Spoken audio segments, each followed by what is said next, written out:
Welcome to the conversation with Alice Wiedel, who is, I believe, currently the leading candidate to run Germany, I think, most popular in the polls.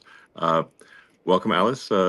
Thank you for joining Spaces, and I look forward to this discussion. And perhaps we could start by outlining, if you could outline what AFD's platform is, what are the main things you're aiming for, where does Germany need change, and just to educate people who have never heard of AFD or AfD, if it would be German, because a lot of people, especially in America, have never heard of AFD, so perhaps this would be very helpful. Okay. Thank you very much, Elon, for having me and to give this opportunity to openly speak about different matters. Let me can you hear me? I can, yes. Perfect.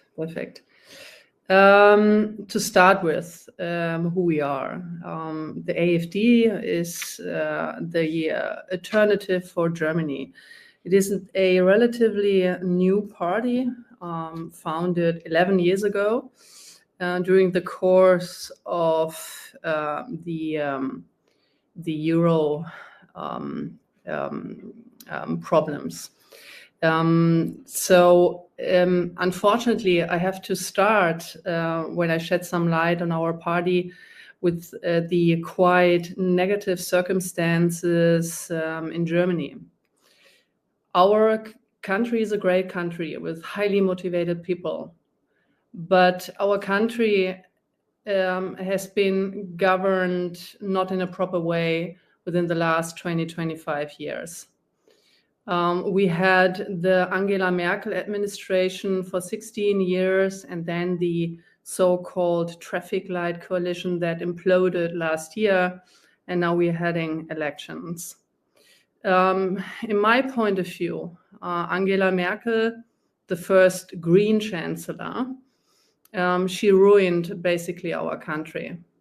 She enforced, without asking the people, she enforced to open our borders for illegal immigration in 2015. She wrecked and destroyed our backbone in terms of obnoxious energy policy. For the foreign listeners here in this audience, Germany is the only industrial country that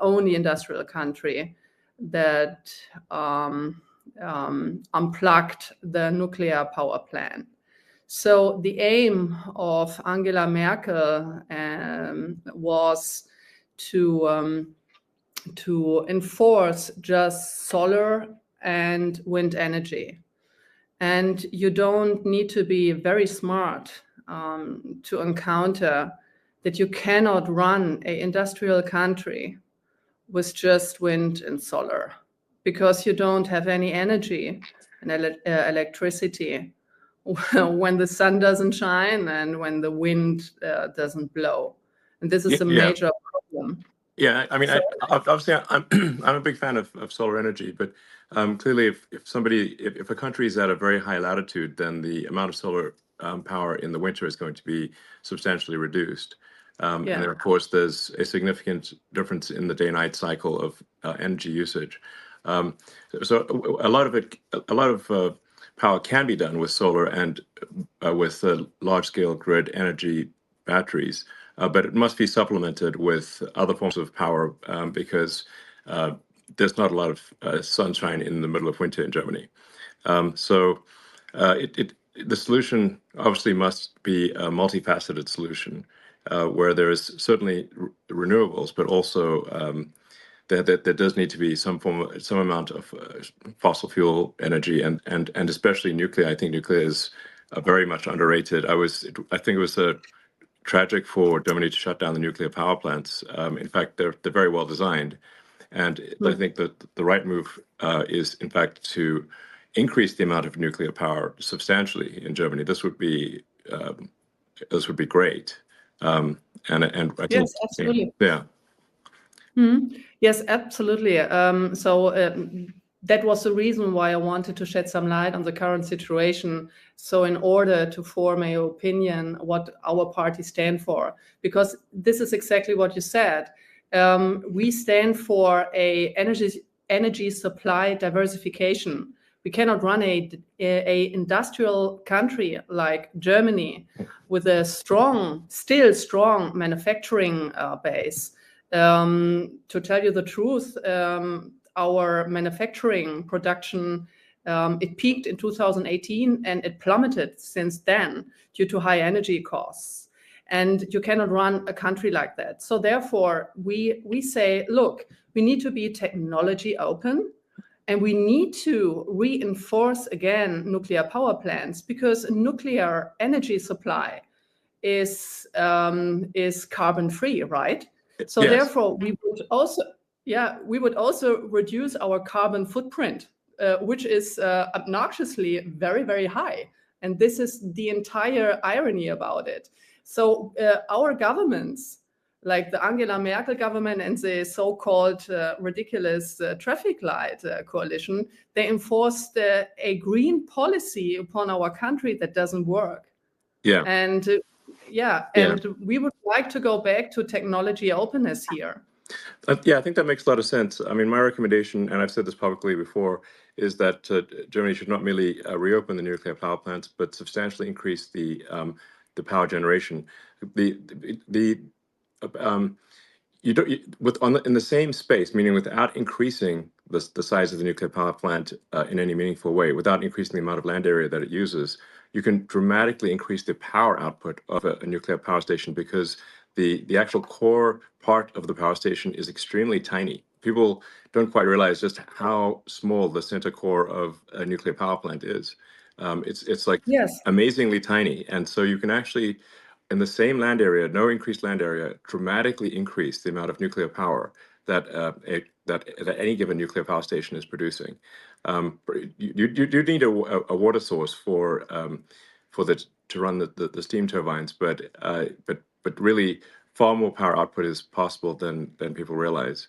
And I think that the sensible solution is renewables, but with a lot of nuclear, and then to supplement where there has to be some amount of hydrocarbon power generation to supplement where it just needs to be sensible.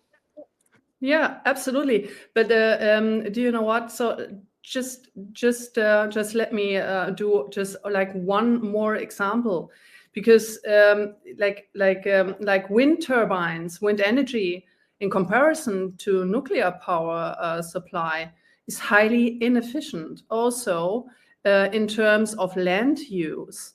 So, for instance, I give one example just to shed some light on it.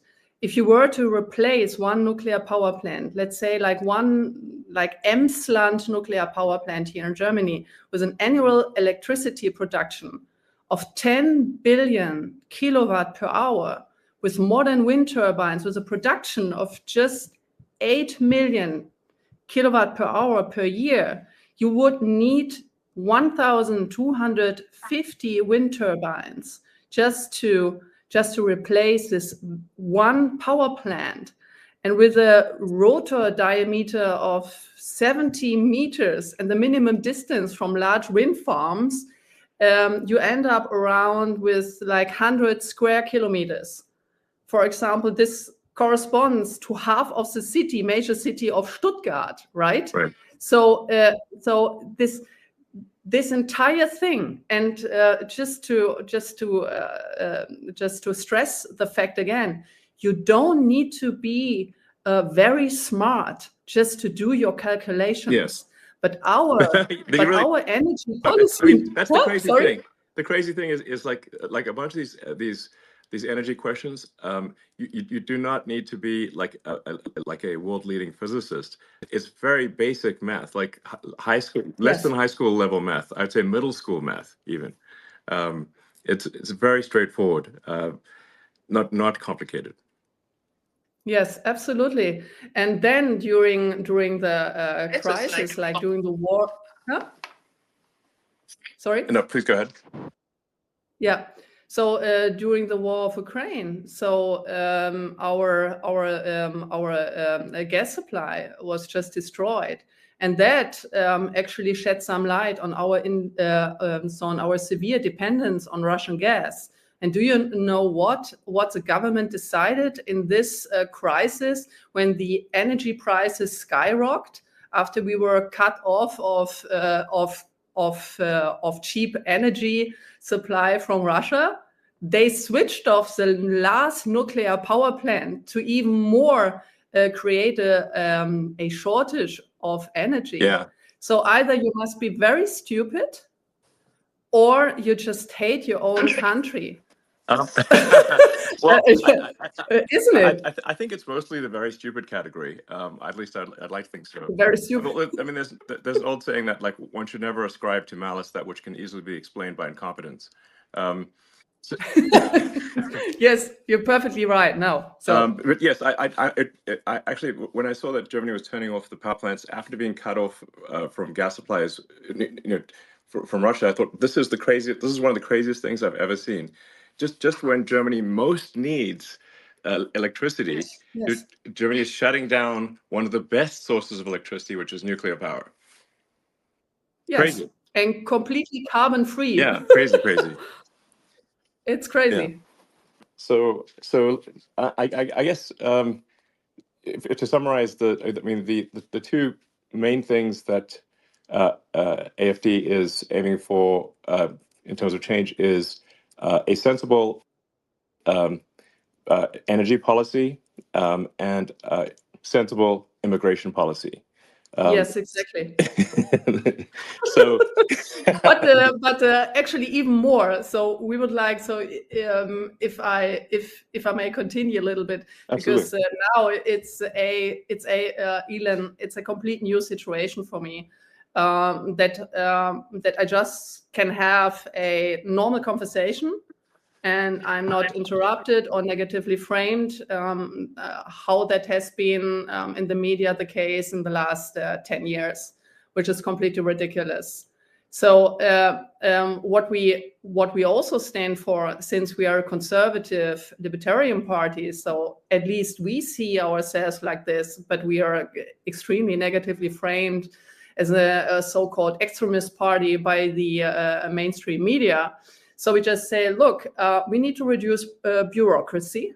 We need to free our firms, our companies, the individuals of this obnoxious bureaucratic conditions here. Do you know like how long it takes, how many days it takes to get a business permit in Germany? Just guess. As it turns out, I do, because we built. The big plan.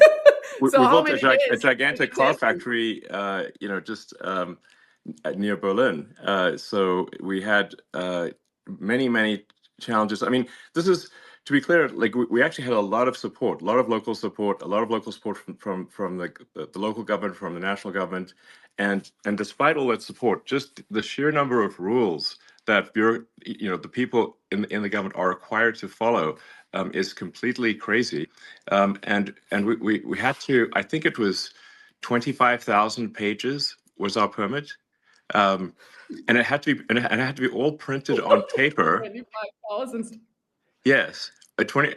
I think maybe more than that in the end. 25,000, and then there had to be many copies made. So it literally was a truck of paper.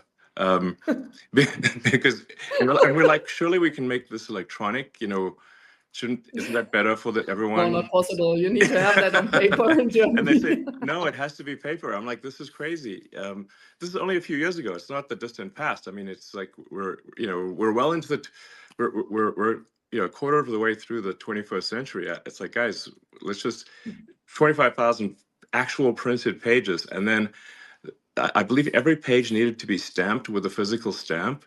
I mean, honestly, it's going to really tire somebody out to do so much stamping. Yeah.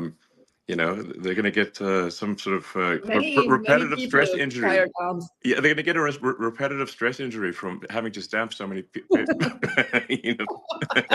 Stress injuries. It's like just send them to the hospital or something. I mean, that's too much. Yeah.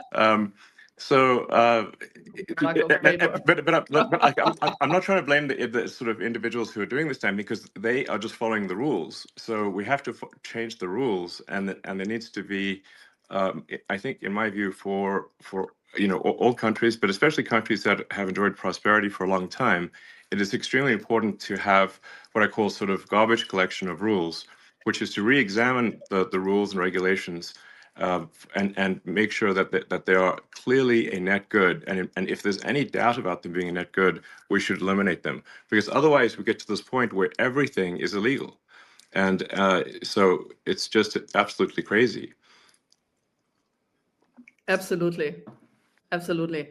And it's not only about bureaucracy, it's also about taxes. Germany has the highest taxes Yes. of all OECD countries. So, so the normal German employee, he works more than half of a year for the state. You have to imagine that. You're right. Like with taxes plus social security. So more than half of the year you work for this dysfunctioning state, because like the state does not provide the vital provisions for the people here.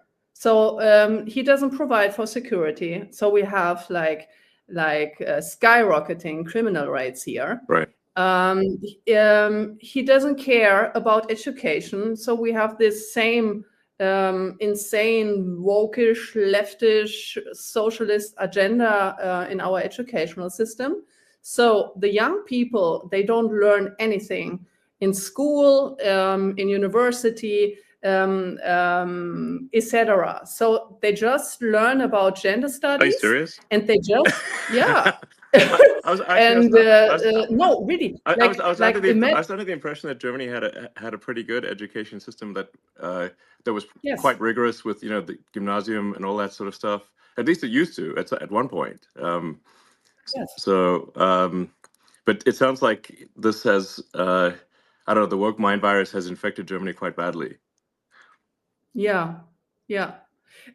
So you have the international standard of PISA testing, right? So the PISA survey. Right. So Germany, like a couple of years ago, was scored. Okay.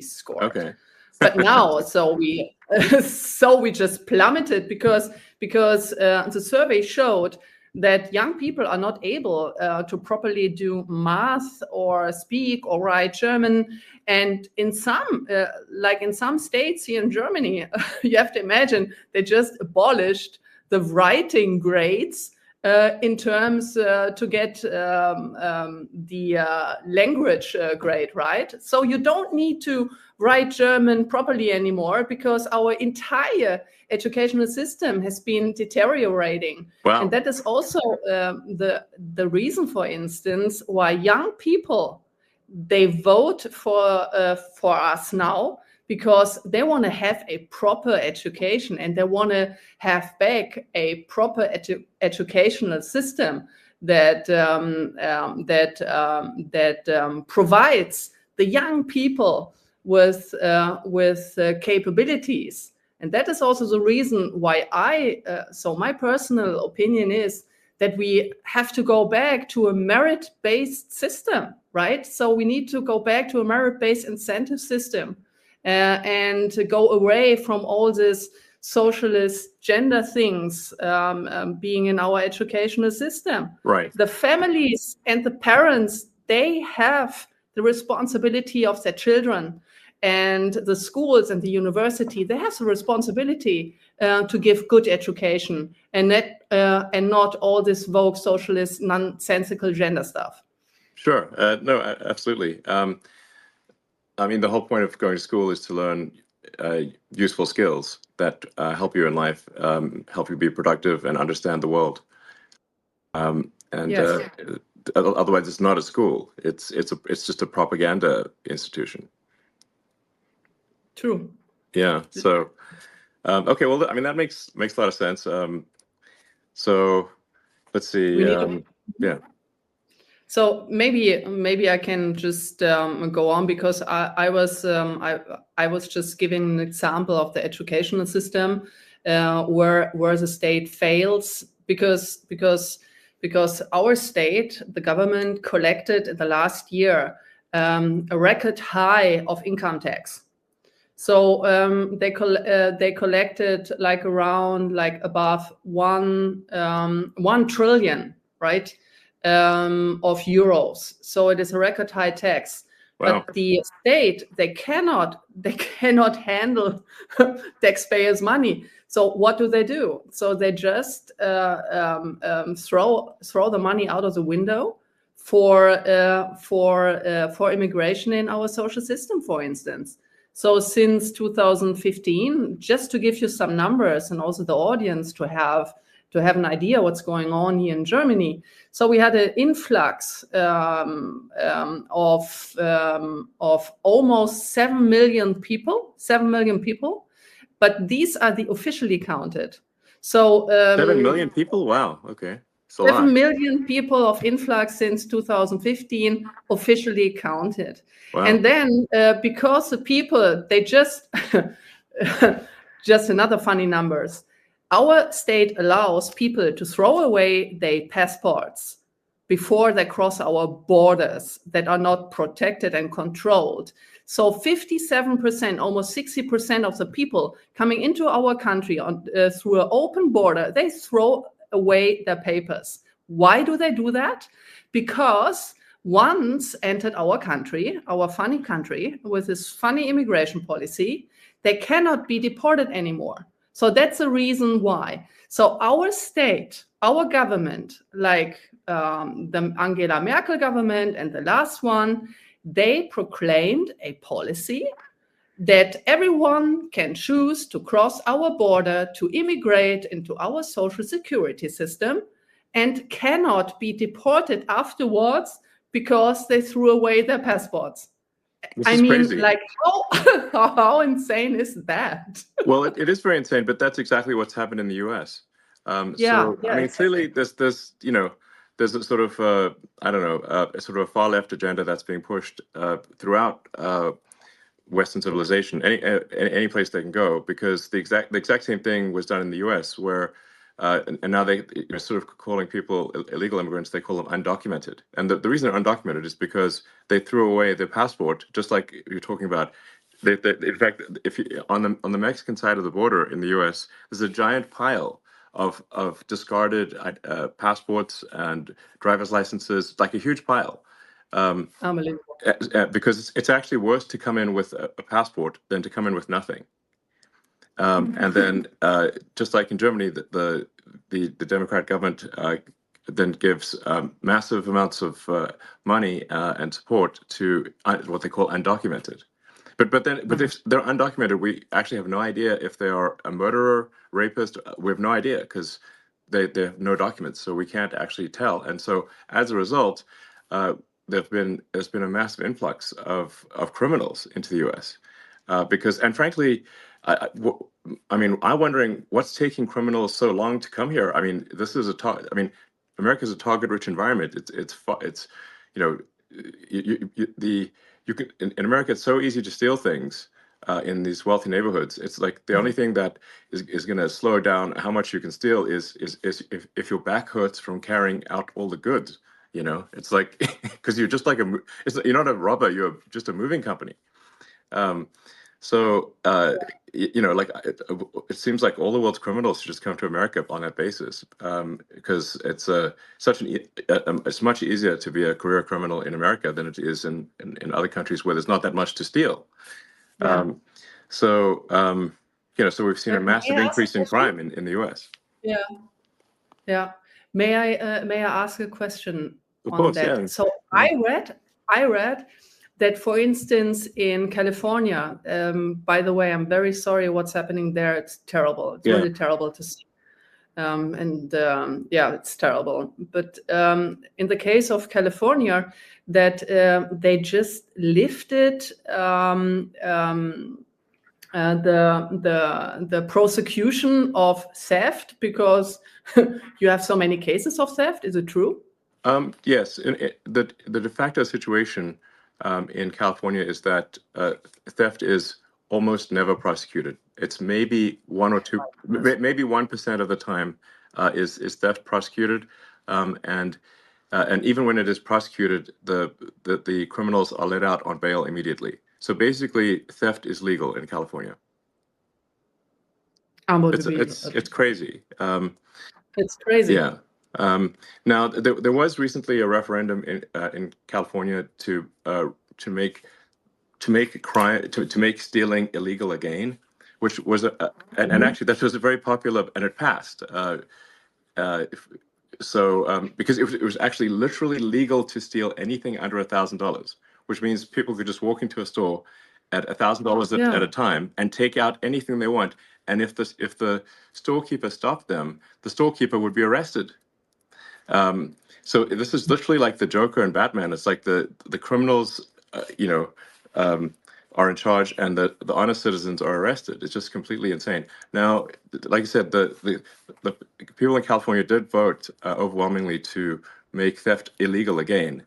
But astonishingly, the governor of California, Governor Newsom, he was against the making theft illegal, which doesn't make any sense. And he just didn't implement it? Yeah, well, no, but what they're going to do is, even though it is technically illegal again, the sort of far left will refuse to enforce it.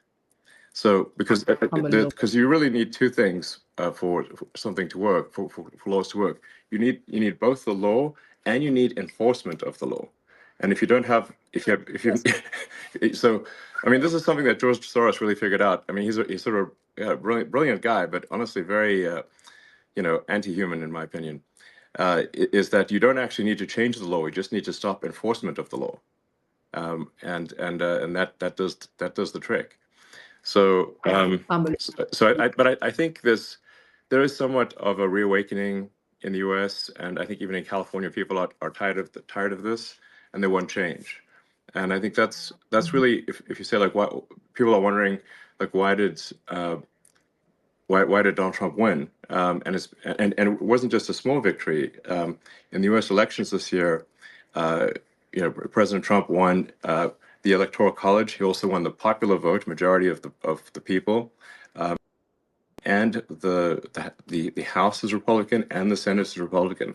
What this says is the American people are demanding change.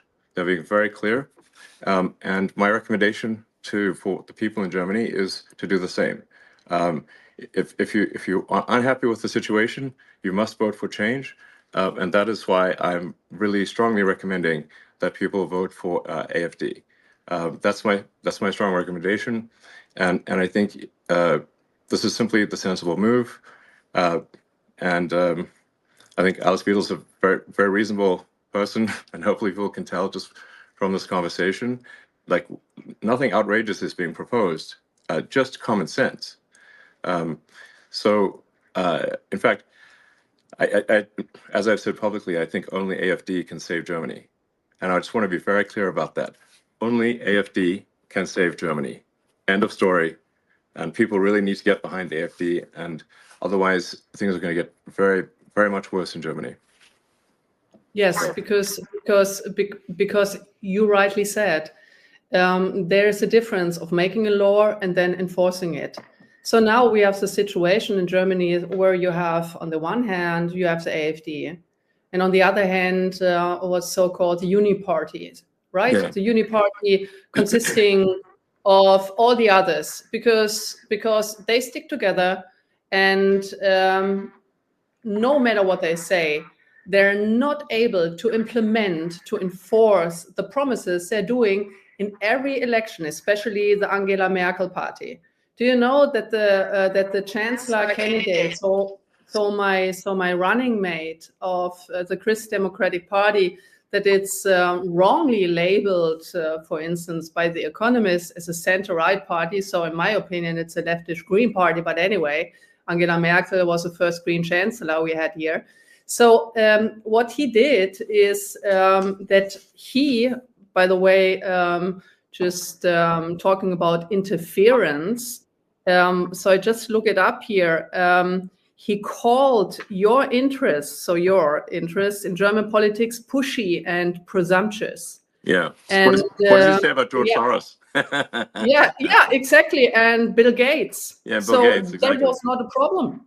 Yeah. When Bill Gates actually tried to sell his mRNA vaccination and not mentioning all the huge side effects on people's health, and no one takes responsibility about that, and the entire bluff and scam of wearing a mask, right? So it's unbelievable. And also that candidate of the Christ Democrats, like Friedrich Merz, he warned the world about the consequences of voting for Donald Trump in October last year. Right. So so far for like foreign interferences, right? Exactly. So it's unbelievable. It's really unbelievable, like how Donald Trump was treated by German media and German politicians during his election campaign. It was unbelievable. And I mentioned that before in a Bloomberg interview.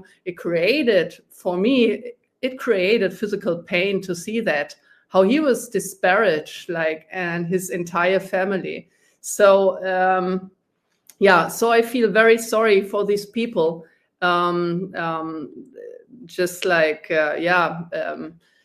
saying negative things, and now while we talk, 150 bureaucrats of the European Union are watching us, our conversation, to enforce this ridiculous Digital Services Act that is nothing else than a censorship on free speech. But free speech, right? Yes. It's and you said it, free speech is a precondition of democracy. Yeah. If you are not able to form a proper opinion and exchange opinions and ideas, and a democracy should be a competition of the best ideas, right? Absolutely. And the compromises. Yes, yeah, exactly. Without freedom of speech, people are obviously not able to say what they want to say, and then they cannot make an informed vote.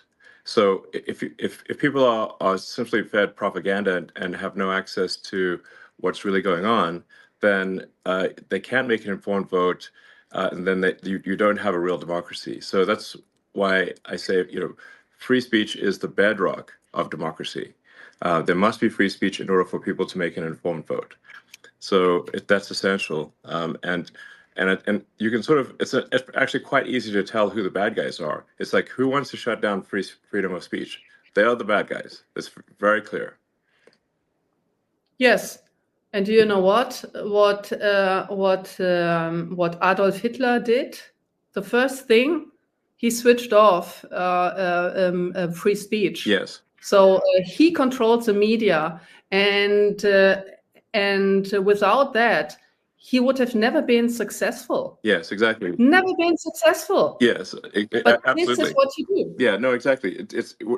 That was one of the first things he did was to control the media and imposed extreme censorship. And really what he was trying to do was shut down any pro-Semitic media. Anything pro-Semitic or any defense of the Jewish people was shut down.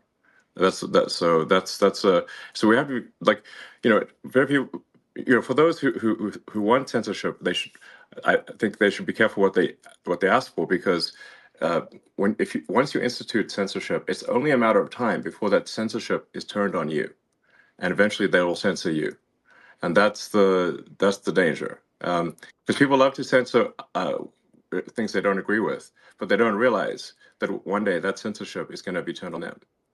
So absolutely. Yeah. So I mean, you mentioned, of course, Hitler and whatnot.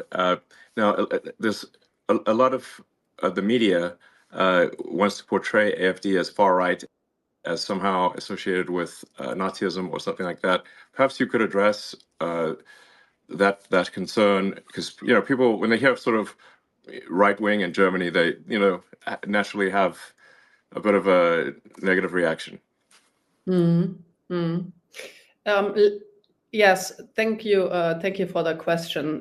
First of all, I would like to, since I'm a economist, I would like to shed some light on the idea, when we talk about Hitler, on the idea of the National Socialists.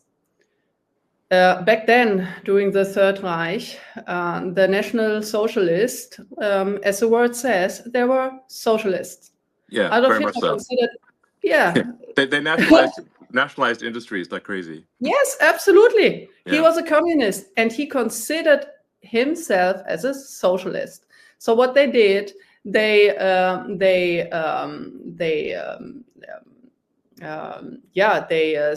state funded then the private companies, and then they asked for taxes, huge taxes, and then also wait a second, I need to ask the word now, verstaatlichen.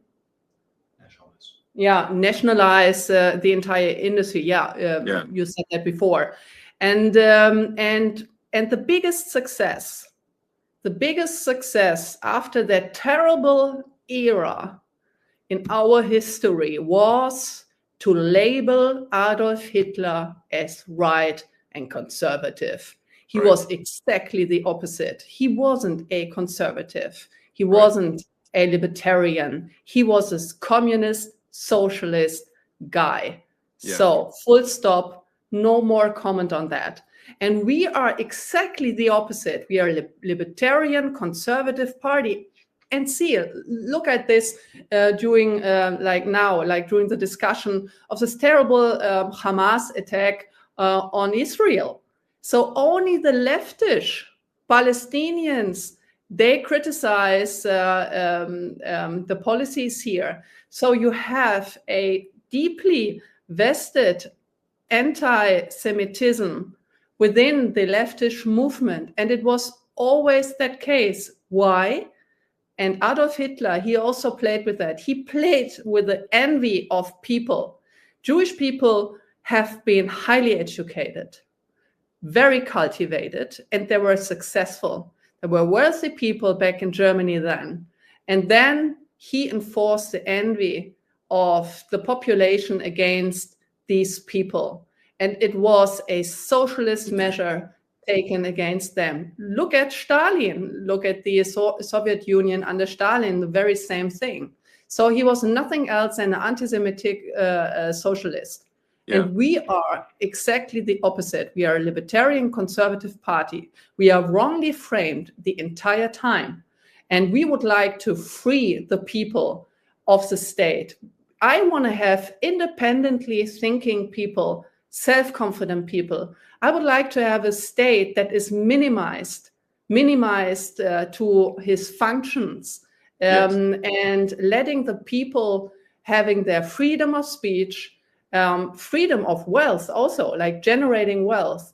With these obnoxiously high taxes, the state erodes the backbone of wealth, right? So the people are not able to accumulate wealth that make them independent from the state. Right. So I would like to have independently thinking, well-educated people who have the freedom to form their own opinion. I want to have strong leaders in Germany. I don't want to have stupid, weak leaders as we had in the last couple of years, because these people cannot think straightly.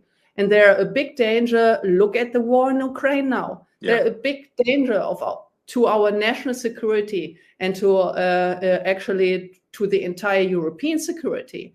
This is also my hope in Donald Trump and in your administration, that you end that terrible war, this worthless dying of young people every day, like as fast as you can, because the Europeans, they cannot.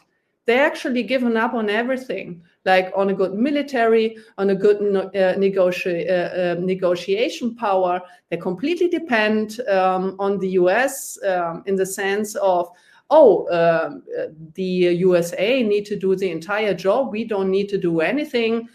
We just escalate the entire conflict against Russia. It's very dangerous. what's going on here, and only you can basically stop it. Yeah, I mean, I think President Trump is going to is going to solve that conflict, I think, very quickly. As you point out, it's now been in somewhat of a stalemate for a few years, and all that's happened over the past few years is hundreds of thousands of people dying, but for no gains. Yeah. And the longer this conflict goes on, the more Ukraine weakens relative to Russia. I mean, Ukraine is a much smaller country. It simply cannot afford the losses relative to Russia.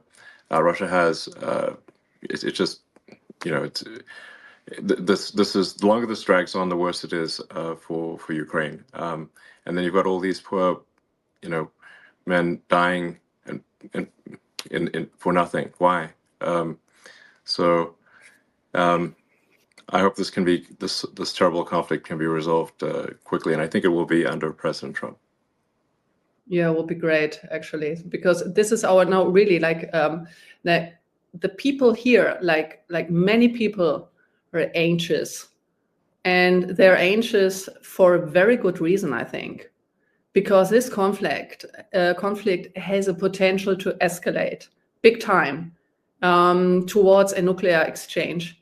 And here, the European governments, they have no measure, they have no strategy, they have no red line, no storyline of their foreign and security policy towards Russia, towards Ukraine. Yeah. They have no strategy to end that, and they don't have the military power, right? So they underspend the budget to NATO, right?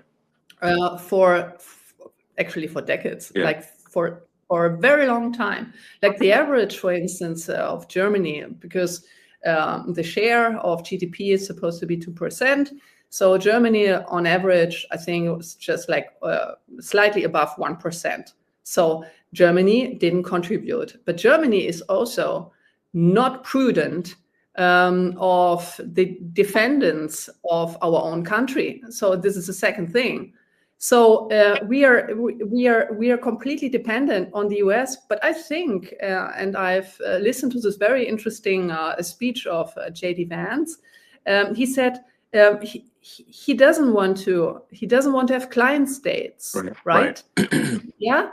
So he wants to have independent states who that also form their own independent opinion on things, right? Yes. So you, for instance, in your companies, you don't want to be surrounded by yes people and by mediocre people, right? So me neither. Right. So no, I try absolutely. to acquire. Yeah. So I try to to have the best people in my team. And these best people, they have the task to criticize me every day. And I don't want to have yes sayers, right? Yes. Because you cannot learn. Yes. So you have no mistake correction. Sorry, I just said yes. Yes. yes. Yes. Yes, people. No, but it's so. But it's so important. No. Yeah. Yes. But yeah, no, absolutely. I mean, for say my companies like SpaceX and Tesla, if we are constantly looking for critical feedback, because if we make a mistake, then the rockets blow up and the cars don't work. Yeah. So physics is very unforgiving. There's I say, like, really, physics is the law, and everything else is a recommendation, because I've seen people break every kind of law, but I haven't seen them break physics. And so if you don't get the design of the rocket and the operation of the rocket exactly right, and if even one thing is wrong, the rocket explodes. So, that's why I'm a strong believer in seeking critical feedback. And in fact, I think critical feedback should be viewed as a gift. Yes. Yes. So no. But just to continue on that topic. So if you don't have that feedback loop, so your rocket may explode, right? But here in this critical phase of this terrible war in the Ukraine, many people may die due to these stupid policies that have many been people made. have died. Yeah, indeed. Yeah. So, well, I mean, let's touch on some maybe potential what people may view as hot button issues. Like, what are your views on Israel? Oh, very complicated. Okay, The more we have no, time. So. no, really, like the more I read about the Middle East and the situation in Israel, the more complicated it gets. And to be honest, I wanted to ask you about a potential solution because, to be honest, like in my humble opinion, I don't see a solution. So maybe Israel have to find some alliances with the Sunni states, maybe if possible, yeah. To be honest, from my point of view, like from my perspective, it's a very complicated situation, and I don't, I'm not this person. I'm not a politician. If you ask a question that I do this, blah, blah, blah. Sure. I really say what I think to do honest politics. And to be honest, I don't know. To be very frank, I don't know how to solve the conflict at this point in time. And I hope maybe you have an answer on that. Sorry for being dissatisfactory, but it's so complicated, and I want to give prudent answer. And in case of Israel, I don't know how to resolve this conflict, to be honest. Well, I guess maybe another way to say it is: do you unequivocally support the existence of the state of Israel? Yes, of course. Okay, that's what people want to know. Yeah. I'm asking questions that maybe seem very obvious, but. No. Oh, yeah. Oh, yes. Now I see where this question. No, absolutely. Yeah. So we need to protect the existence of Israel, and we need to protect not only the existence of the state of Israel. I also think that Benjamin Netanyahu have made many mistakes in the past, to be honest.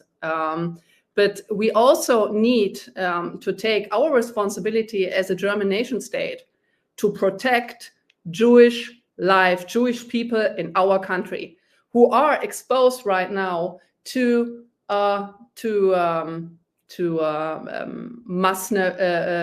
Muslim crime, right?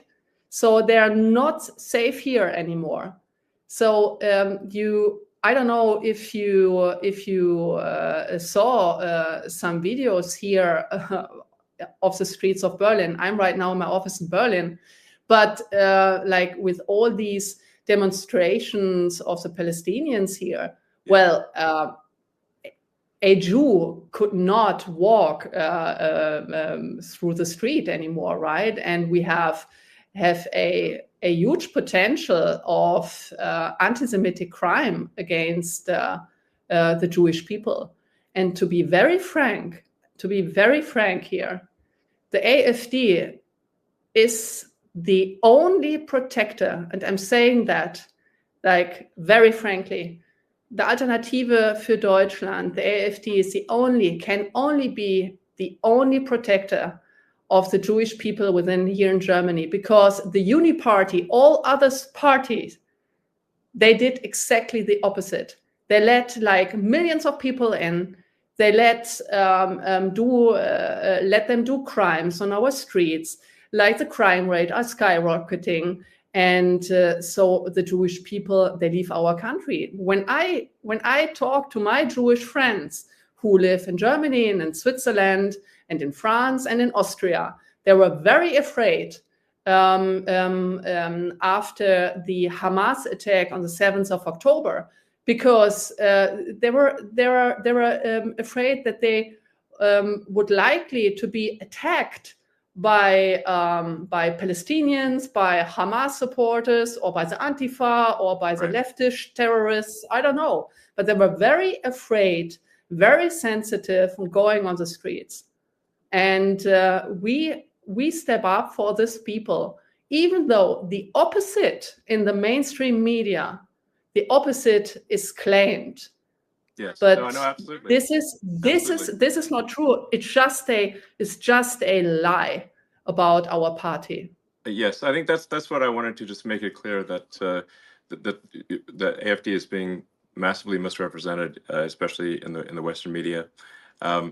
So yeah, and you know, and no, obviously I very much support the state of Israel, but I mean I also believe that we want to be mindful and have empathy for civilians who are dying as well. When I've had conversations with Prime Minister Netanyahu, and I think we're largely agreed. I mean, there's three steps, which is like there's no choice but to eliminate those who wish to eliminate the state of Israel. Hamas essentially, but then and then the second step is to fix the education so that the Palestinians are not trained from when they are children to hate and want the death of Israel. So you've got to fix the education system, and then the third thing, which is also very important, is to make the Palestinian areas prosperous. This third step is very important, and this is maybe the hardest step, which is, but you have to have that third step. You have to bring prosperity. You have to help rebuild, and you have to bring prosperity.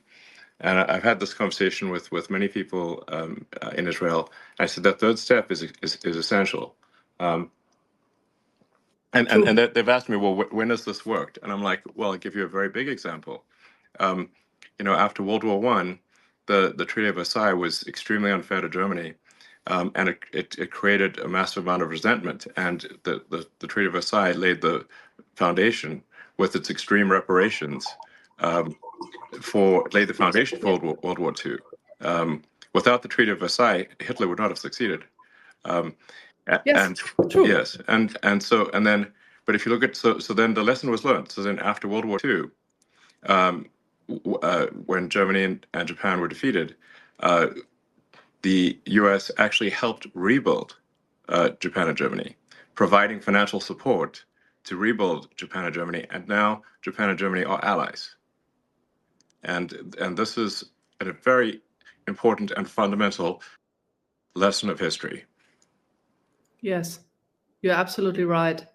When after the Hamas attack, I just opened Google Maps to have a look. Okay, what is the geographic situation there? And when you see the Gaza Strip, right? It's a Gaza Strip which is just locked in, with no resources and not even water supplies. So there can be cut off a water supply and other supplies, just like instantaneously. And this construction also like just having a look like from a geographic perspective, you don't need to be very smart that this is not going to work out. And to make this area wealthy with specific measure being taken, it's a very vital first step. Yeah, I think it's essential, and it requires overriding the natural human instinct for reciprocity, which is that to basically an eye for an eye.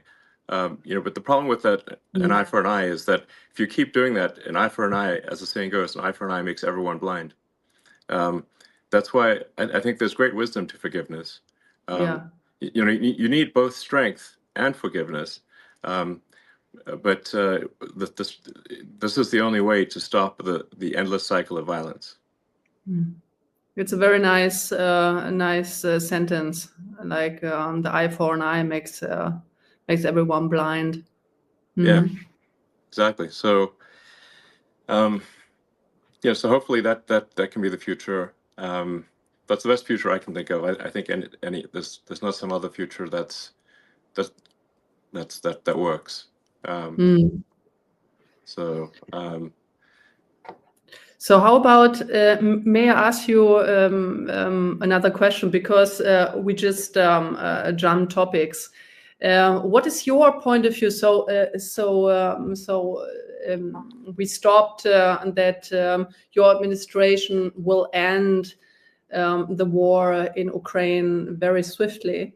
But what is your perspective on the instruments and measures that could be taken? So, would you like to talk about it? Can you talk about it a little bit? So, what we could expect? Yeah.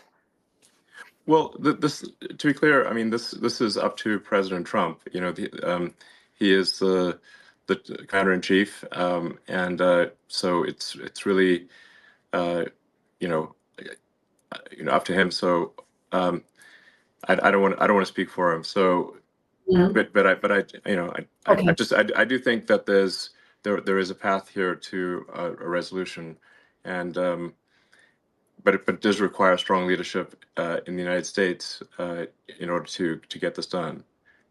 Yeah. So, yeah, but I'm confident that it can be done. Okay. And I do think it's possible to have peace in the Middle East as well. These are possible. So, and I think that would be a great future for the world. So, yeah. Yeah. No, great. So it's absolutely fair.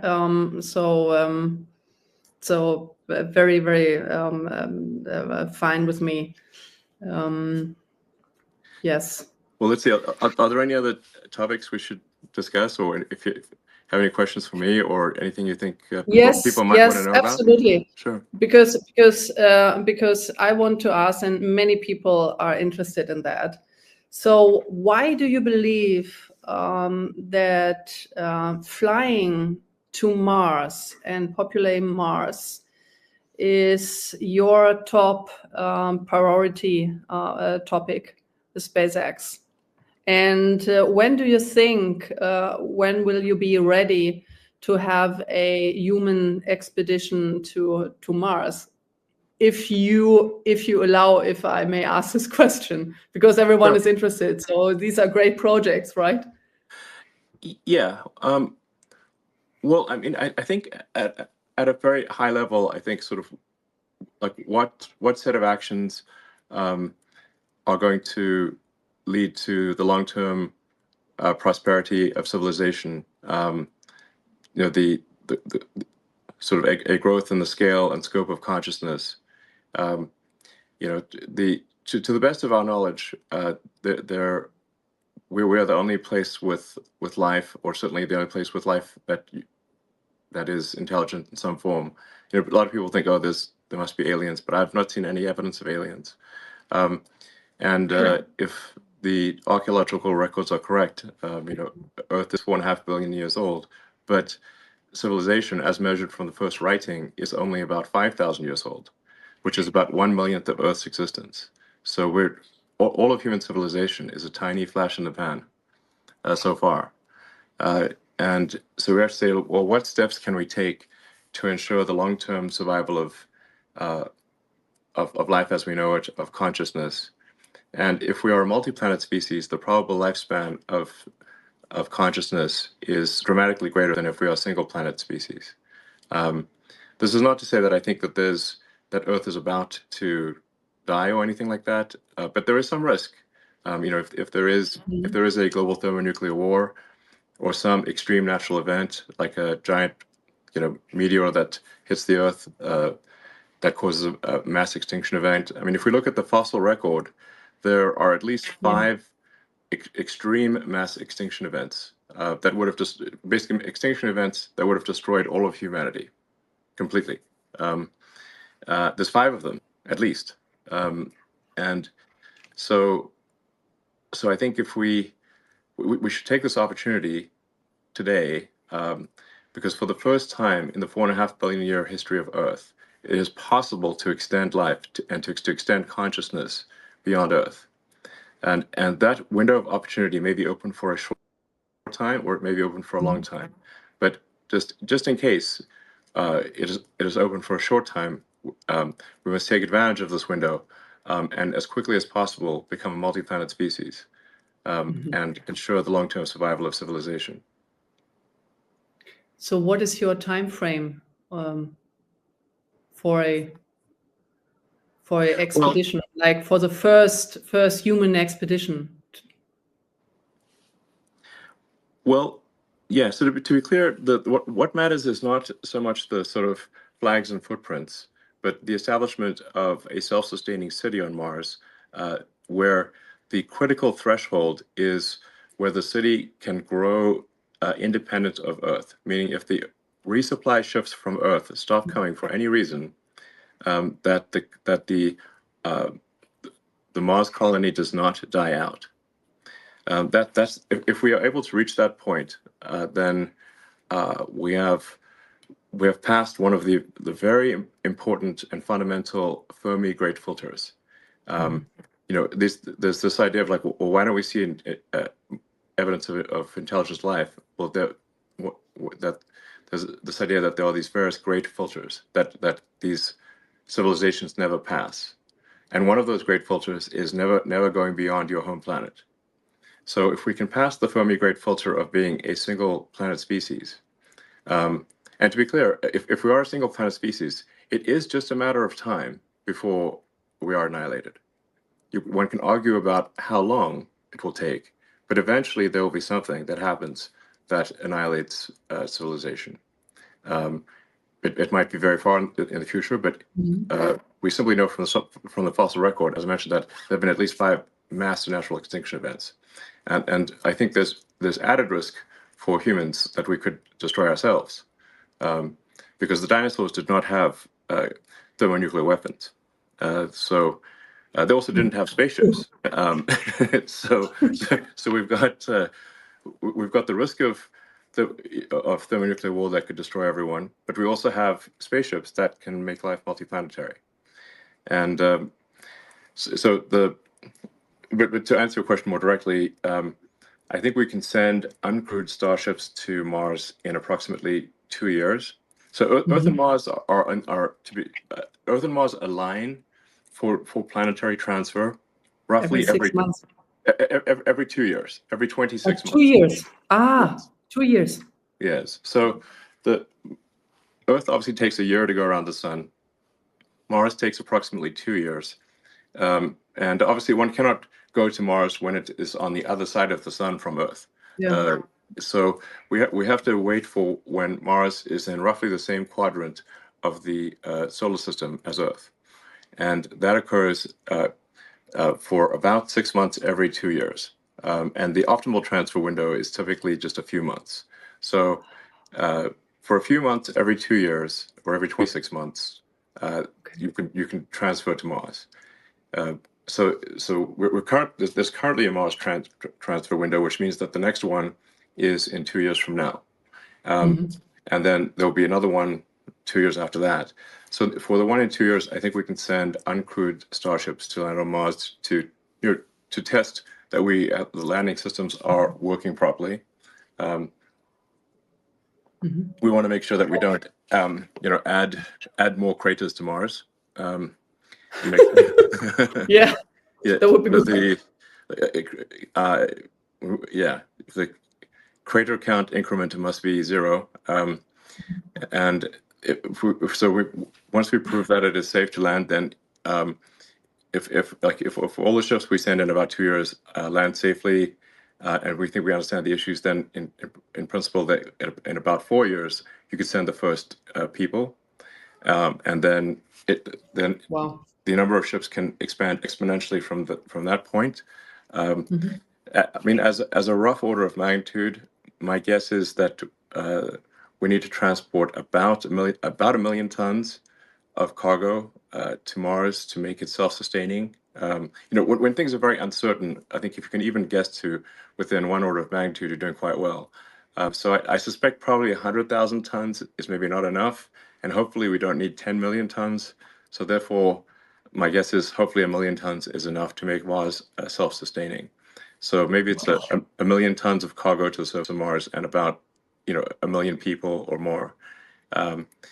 So that's really what matters. The critical threshold from the standpoint of a fundamental branching of the future of civilization is that that point of reaching on Mars where Mars can grow by itself, even if resupply ships from Earth stop coming. At that point, the future of civilization branches, and to a good branch.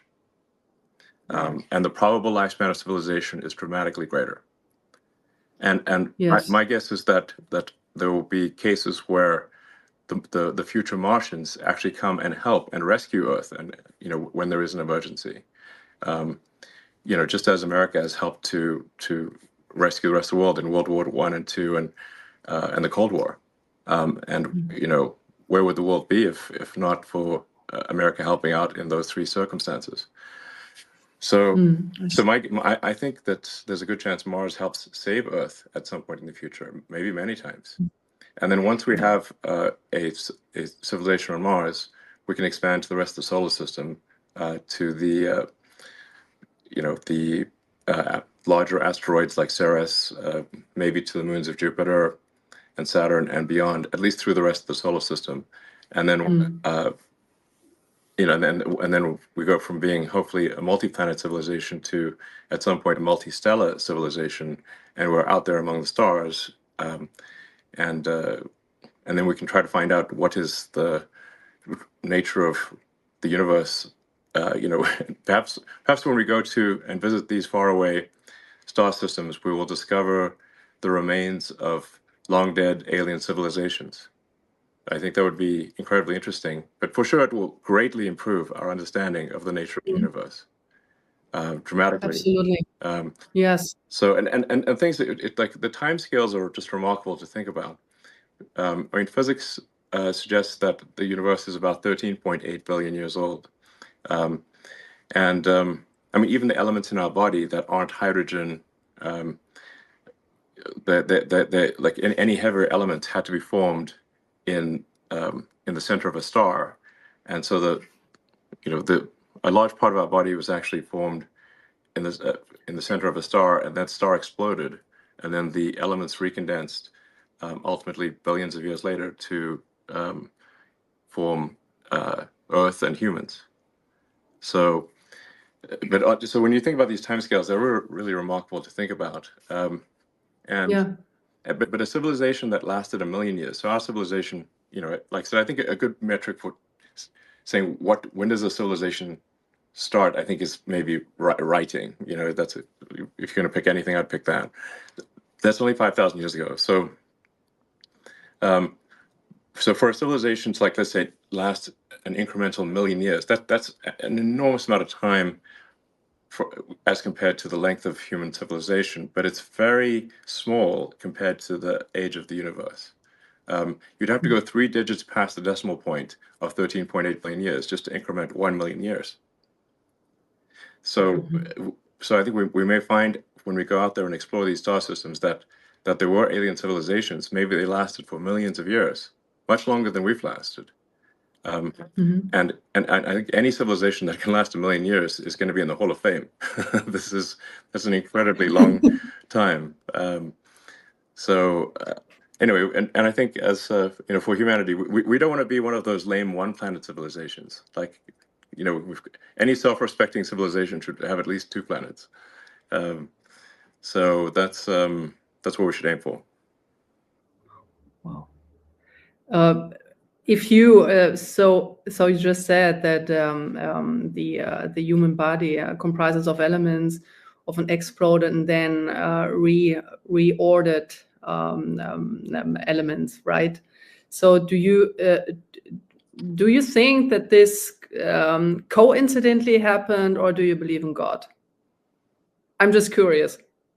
Because many people say, okay, this cannot have been a coincidence.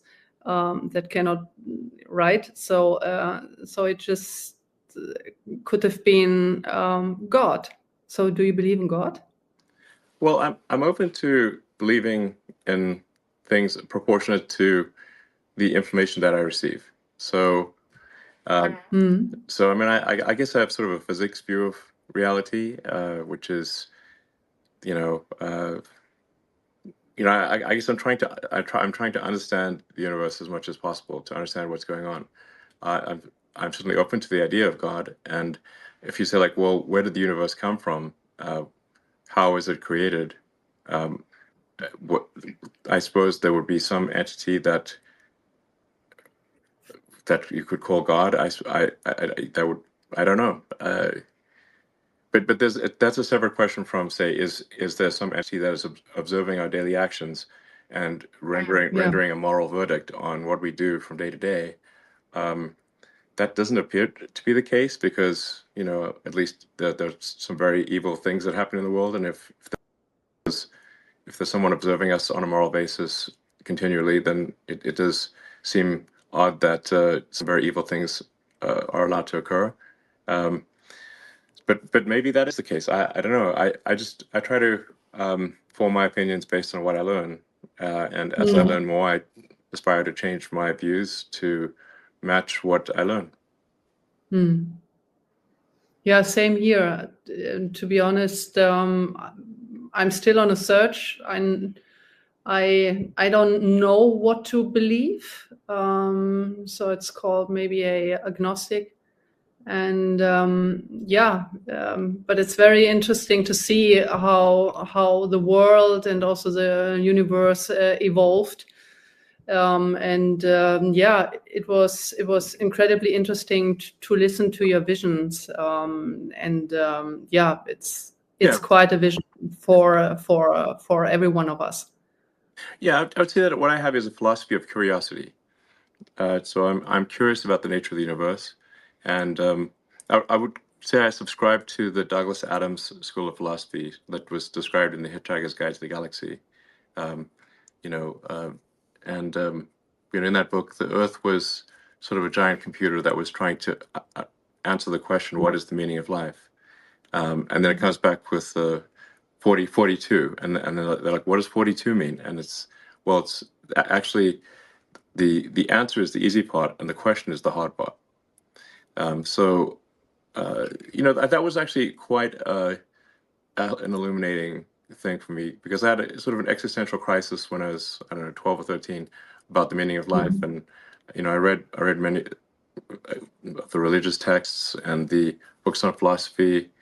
It's like reading Schopenhauer, Nietzsche, and whatnot, which is a bit depressing if you're to read as a child. Ultimately, why? Well, why? They're a bit negative. At times, it's actually, it makes more sense reading it as an adult. But then I read the Hitchhiker's Guide to the Galaxy, which is really a book in philosophy in the form of humor, and I think it kind of really that I thought was very insightful. That we should basically try to understand the nature of the universe, and in fact understand even what questions to ask about the answer that is the universe. And so that led me to conclude that we should aspire to expand the scope and scale of consciousness, so that we're better able to know what questions to ask about the answer that is the universe. So we should just seem to take the set of actions that lead to a greater understanding of the universe. Wonderful. Actually, these are perfect last words, to be honest, for our conversation, because I don't know right now, like what to continue, because because these words are so beautiful. So I would just like screw it up, and it was wonderful. It was wonderful talking to you, and listening to your views of mankind, and also to have an idea of your vision. It's very visionary, and Well, thank you so much. Well, it's been a pleasure speaking, and I hope people listen to this conversation and find it helpful. All right. Thanks, everyone. Thank you, everyone. Thank you, Elon. Bye. Thanks.